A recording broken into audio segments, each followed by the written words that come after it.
ঈদের আনন্দে ভাগাভাগি করে নিতে মনিরামপুর সম্মেলনী মানব সেবা অ্যান্ড ব্লাড ডোনেশন টিমের আয়োজনে স্বরূপদা এবং আটপাকিয়া গ্রামে সুবিধাবঞ্চিত ২০ জন শিশুদের মাঝে ঈদের নতুন বস্ত্র উপহার দেওয়া হয়েছে।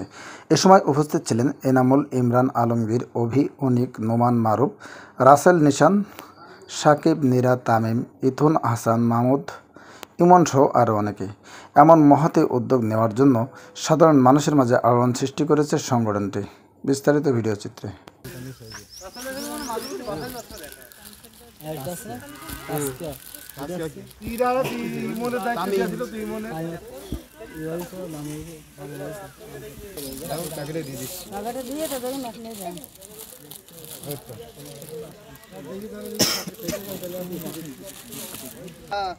বাড়ি যেয়ে পড়াশোনা করবো